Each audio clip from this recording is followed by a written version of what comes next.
بسم اللہ الرحمن الرحیم. سب کو میں خوش آمدید کہتا ہوں. اسلامک بینکنگ کے بھی لوگ ہیں اور ہمارے اپنے بھی فیکلٹی کے بھی لوگ ہیں، اور ڈاکٹر عارف بٹ جنہوں نے بہت مدد کی ہمیں نمل یونیورسٹی میں، جو انشاءاللہ وہ میری ایک ڈریم ہے کہ وہ آکسفورڈ یونیورسٹی پاکستان کی بنے گی. ایک تو ہمیں ملک میں تعلیم کی اہمیت، ہائر ایجوکیشن کی اہمیت.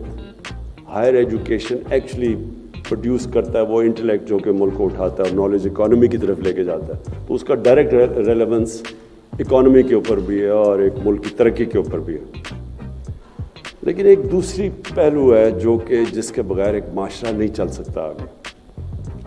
یہ جو بھی سینٹ کا الیکشن ہوا، اس میں جو سب کے سامنے قوم کی جو چیزیں آئیں کہ ملک کی لیڈرشپ کے اوپر خرید و فروخت ہو رہی تھی جس طرح کوئی بکرا منڈی میں لوگ بک رہے ہوں، اور اس کے اوپر پھر جو انصاف کا نظام تھا اس نے بھی اس کے اوپر کوئی ایکشن نہیں لیا. تو میں یہ کیوں کہتا ہوں کہ، اور اس پہ آتا ہوں کہ القادر یونیورسٹی، یہ میری ایک سوچ تھی بڑی دیر سے کہ ایک ایسی ایک یونیورسٹی ہونی چاہیے جو لوگوں کو یہ تو بتائے کہ انسان اور جانور میں فرق کیا ہے. جانور تو دنیا میں آتا ہے، کھاتا ہے، پیتا ہے، بچے پیدا کر کے مر جاتا ہے. انسان اگر وہ بھی دنیا میں صرف کھا پی کے بچے پیدا کر کے مر جائے تو اس میں اور جانور میں کیا فرق ہوا؟ انسان کے اندر جب اللہ نے کہا تھا نا کہ میں نے تمہیں دنیا کی عظیم مخلوق، اشرف المخلوقات پیدا کیا، اور پھر فرشتوں کو کہا کہ اس کے سامنے جھکو، اور وجہ بتائی شیطان نے جب نہیں جھکا کہ تمہیں نہیں پتہ انسان کو میں نے کیا صلاحیتیں دی ہیں. اور مولانا رومی نے اس کو اس طرح ترجمہ کیا، اس کا اور ورژن پریزنٹ کیا. مولانا رومی نے کہا کہ انسانوں کو کہ جب اللہ نے آپ کو پر دیے ہیں تو کیوں چونٹیوں کی طرح زمین پہ رینگ رہے ہو. سو انسان کا بہت بڑا مرتبہ اللہ نے بنایا ہے. پرابلم یہ ہے کہ انسان زیادہ تر دنیا میں عقل مند جانور کی طرح پھرتا ہے. القادر یونیورسٹی کا مقصد کیا ہے کہ یہ جو ہمارا جو دین ہے یہ کیسے لوگوں کی زندگی میں ریلیونس لے کے آتا ہے.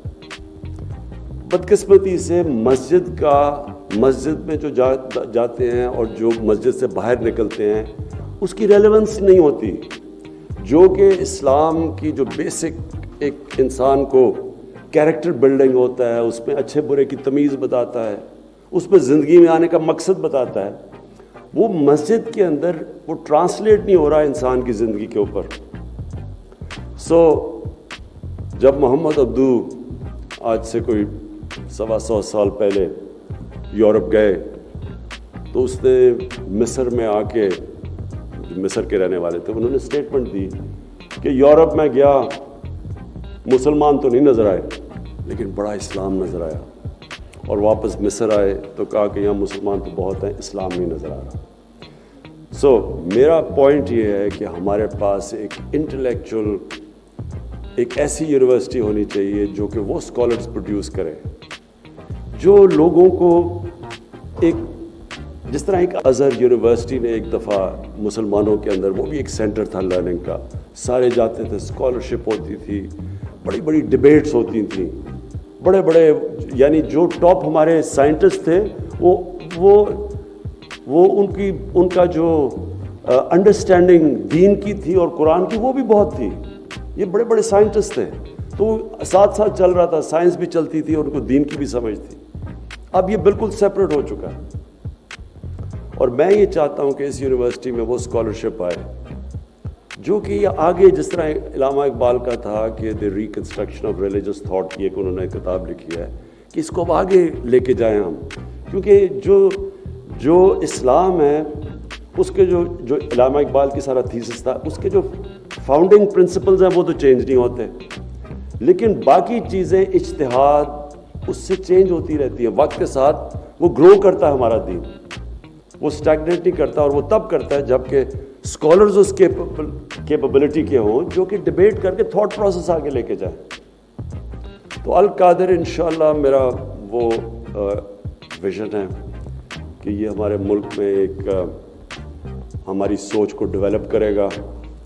اس وقت جو ہمارا یوتھ ہے وہ اتنا متاثر ہے مغرب سے, مغرب کی ٹیکنالوجیکل پروگریس سے, اس سے وہ اتنے متاثر ہو گئے ہیں کہ وہ ریئلائز نہیں کرتے کہ اس میں بڑا فرق ہے. ایک معاشرہ ٹیکنالوجی میں تو آگے چلا جائے گا, لیکن کیا ان کی ایز ایک انسان ہوتے ہوئے ان کی گروتھ ہو رہی ہے یا نہیں؟ کیا وہ صحیح راستے پہ جا رہے ہیں یا غلط راستے پہ چلے گئے؟ اور یہ ہمیشہ دنیا کی تاریخ آپ پڑھیں تو کوئی بھی ایسا سویلائزیشن نہیں ہے جو کہ ہمیشہ کے لیے اوپر جا رہا ہے. وہ اوپر گئے ہیں, پھر کسی کوئی ایسا وقت آتا ہے کہ وہ غلط راستہ پکڑ لیتے ہیں اور وہ نیچے آنا شروع ہو جاتے ہیں. تو ہم, کیونکہ میں مغرب کو باقی سب سے بہتر جانتا ہوں اور میں زیادہ مغرب میں پوری طرح رہا بھی ہوں اور ایک حصہ رہا ہوں معاشرے کا, میں آپ کو یہ بتا دوں کہ ان میں کئی اچھائی ہیں اور وہ اچھائیوں کی وجہ سے وہ اوپر جاتے ہیں. ان کی ادارے ہمارے سے زیادہ مضبوط ہیں, اور مجھے بڑے افسوس سے کہنا پڑتا ہے ان کی اخلاقیات ہمارے سے بہت زیادہ ہے. جو ان کی مورل سٹینڈرڈز ہیں, اور مورالٹی میں وہ نہیں بات کر رہا کہ میں صرف ان کی سچائی کی بات کر رہا ہوں.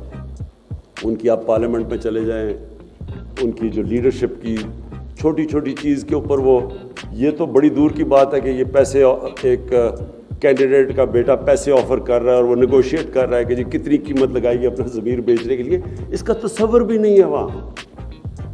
چھوٹی چھوٹی چیزوں کے اوپر اگر وہ کیریکٹر نہ ہو لیڈرشپ کا, وہ ڈسکوالیفائی کر دیتے ہیں. تو ان کئی, اور ان کا جو یہ مورالٹی ہے یہ ہمارے سے زیادہ آگے ہے, ان کی سچائی ہمارے سے زیادہ ہے, اور ان کی محنت تعلیم اس میں ہمارے سے زیادہ آگے نکل گئے.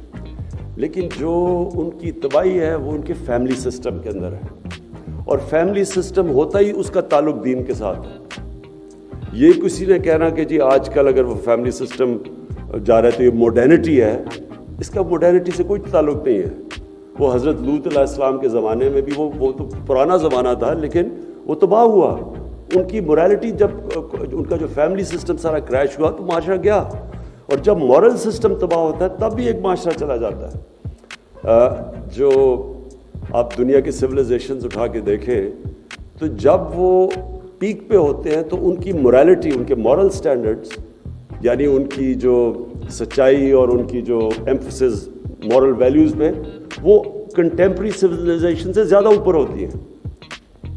اور وہ جب نیچے جاتے ہیں وہ مورالٹی کولیپس ہوتی ہے. فائنینشیل کولیپس پہ سویلائزیشن نہیں نیچے جاتا, ان کے جب مورل ویلیوز کولیپس ہوتے ہیں وہ نیچے چلا جاتا ہے. جو جرمنی اور جاپان کی میں مثال دیتا ہوں کہ وہ بالکل تباہ ہو گئے تھے سیکنڈ ورلڈ وار کے بعد, لیکن وہ 10 سال میں پھر کھڑے ہو گئے. لیکن کئی ملک ہیں آپ کے سامنے, فیلڈ سٹیٹس ہیں, آپ فیلڈ سٹیٹس میں دیکھیں, اصل وجہ یہ نہیں ہوتی کہ ان کے پاس کوئی وسائل کی کمی ہوتی ہے, مورل کولیپس ہوتا ہے. چوری پہ لگے ہوئے ہوتے ہیں, کرپشن کو ایکسیپٹ کر لیتے ہیں. کرپشن کا مطلب جو پیسے, جب ایک ایلیٹ ایک ملک کی پیسے پہ چلی جاتی ہے تو مورالٹی کولیپس ہو جاتی ہے. تو فائنلی کمنگ ڈاؤن کہ میرا یہ ویژن کیا ہے, میں یہ سمجھتا ہوں کہ ہمارا دین اسلام میں جو گائیڈنس ہے اس گائیڈنس کے لیے لیڈرشپ چاہیے. اور مجھے افسوس سے کہنا پڑتا ہے کہ وہ لیڈرشپ بہت پاکستان میں, جس یعنی جو ملک بنا ہی تھا اسلام کے نام پہ, اور جو علامہ اقبال کی خواب یہ تھی کہ ہم نے ایک ماڈل بنانا ہے دنیا کو کہ اصل میں اسلام کیا ہے, یہ اصل میں لیڈرشپ یہاں سے نکلنی چاہیے جو میری ساری خواب ہے, جو کہ وہ لیڈرشپ پروڈیوس کرے گی جو تھاٹ لیڈرز ہوں گے, جو بتائیں گے لوگوں کو, جو ریسرچ کریں گے, جو نبی صلی اللہ علیہ وسلم کی جو زندگی کے اندر چیزیں ان کی پورا کہ وہ سارا کانسیپٹ مدینہ کی ریاست کا کیا تھا, انہوں نے کیا وہ ریاست سیٹ اپ کی جس کے اندر کون سے وہ پرنسپلز تھے, وہ ایٹرنل پرنسپلز تھے ہمیشہ کے لیے انہوں نے سیٹ کیے, جس نے قوم کو اٹھا دیا. اور پھر وہ کیا کیریکٹر بلڈنگ انہوں نے لوگوں کی کیا کی کہ جو ان کے قریب تھا سب لیڈرز بن گئے. کبھی بھی دنیا کی تاریخ میں اتنے تھوڑے ٹائم پہ اتنے عظیم انسان نہیں ہوئے جو کہ اس زمانے میں تھے، اور وہ سب ان کی مثال دیکھ کے، ان کے کیریکٹر کو دیکھ کے، سب انہوں نے سارے معاشرے کی کیریکٹر اوپر اٹھا دیا اور معاشرے کو لیڈرز بنا دیا. اتنے ایک میں کتاب کو ریفر کرتا ہوں کہ آپ دی عرب کانکویسٹ، وہ ہمیشہ اس کے اندر صرف ایک چیز ہے کہ وہ سب حیران تھے کہ نہ ان کے پاس کوئی زیادہ فوجیں بڑی ہیں، نہ ان کے پاس کوئی نئے ہتھیار ہیں، یہ کیسے ساری دنیا پہ چھا گئے لوگ. وہ اسٹڈی کرے، وہ یہاں سے ہمیں اسٹڈی کرنا چاہیے وہ کون سی کیریکٹرسٹکس تھیں جنہوں نے ان لوگوں کو اٹھایا. اور ہمیں قرآن میں اللہ کا حکم ہے کہ ان کی زندگی سے سیکھو، نبی صلی اللہ علیہ وسلم کی زندگی سے سیکھو، کیونکہ وہ ہماری بہتری کے لیے. جب ہم وہ سیکھتے ہیں تو وہ یا انسان کو اٹھا دیتے ہیں، اور اگر ملک وہ پرنسپلز اڈاپٹ کرتا ہے تو وہ ملک اوپر چلا جاتا ہے. اور میں یہ چاہوں گا کہ یہ پھر جو ہم یہاں ریسرچ ہوگی، پھر یہ سارے ہمارے ایجوکیشن انسٹیٹیوشنز میں جائے گی، ہمارے ایجوکیشنل انسٹیٹیوشنز میں گائیڈنس جائے گی کہ ہم نے بچوں کے لیے کس لیول کی انہیں کرنی ہے. کیونکہ ابھی میں دیکھتا ہوں اسلامیات کا کوئی ایفیکٹ ہی نہیں ہوتا بچوں کے اوپر، ان کی ریلیونس ہی نہیں ہوتا.